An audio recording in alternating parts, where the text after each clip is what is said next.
champion l'a senti. Tout roi l'a senti. Tout président l'a senti. Tout vainqueur l'a senti, tout soldat l'a senti, toute personne victorieuse l'a senti. Qu'est-ce qu'ils ont senti? L'envie, le désir d'abandonner. Je m'en fiche si vous n'avez pas d'argent pour ça, si vous n'avez pas d'aide pour ça, si vous n'avez pas de famille pour ça, si vous n'avez pas d'amis pour ça. Je vous dis ceci, n'abandonnez pas votre rêve, n'abandonnez pas votre rêve. Je vous le dis, ne le faites pas. Ne le faites pas, ne le faites pas et ne le faites pas. Vous pouvez passer 2 fois plus de temps et pour ça, vous pouvez prendre des cours et des enseignements. Vous pouvez ne pas lire aussi rapidement. Vous pouvez ne pas bouger aussi rapidement. Vous pouvez ne pas avoir assez de moyens. Mais n'osez pas abandonner. N'abandonnez pas, n'abandonnez pas et n'abandonnez pas. Vous faites la différence. Vous faites la différence. Aussi faible que vous êtes, aussi fatigué que vous êtes, et aussi, malgré le nombre d'erreurs que vous avez commis, vous faites la différence. Vous faites bien la différence. Il y a quelque chose qu'ils perdront si vous n'êtes pas là. Il y a quelque chose qu'ils manqueront si vous n'êtes pas là. Vous faites la différence. C'est pour les gens qui marchent vers le destiné et qui traversent l'enfer et une mer abondante et donnent le meilleur de ce qu'ils ont. Et c'est ce que nous sommes, donnant le meilleur de ce que nous pouvons et de ce que nous avons.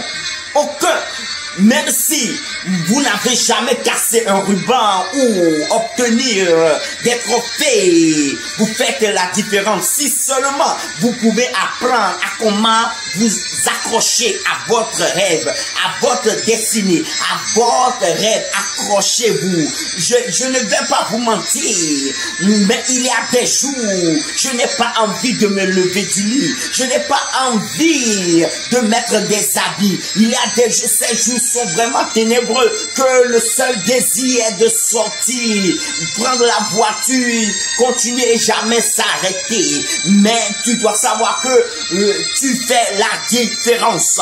La différence, c'est ça. Gardez la foi. Ces jours sont venus, ils sont passés, d'autres viendront, ils passeront toujours. Et j'ai gardé la foi, je l'ai gardée. J'ai perdu beaucoup de choses. J'ai perdu beaucoup d'amis. J'ai perdu beaucoup de force. J'ai perdu beaucoup de courage. J'ai perdu beaucoup d'argent. J'ai perdu beaucoup de temps. Mais j'ai continué à fléchir les genoux. J'ai continué à croire. Pauvre, j'ai continué à croire. Solitaire, j'ai continué à croire. Trahi, j'ai continué à croire. Si vous perdez un boulot, gardez la foi. Si vous perdez un époux ou une épouse, gardez la foi. Si vous enterrez votre enfant, gardez la foi.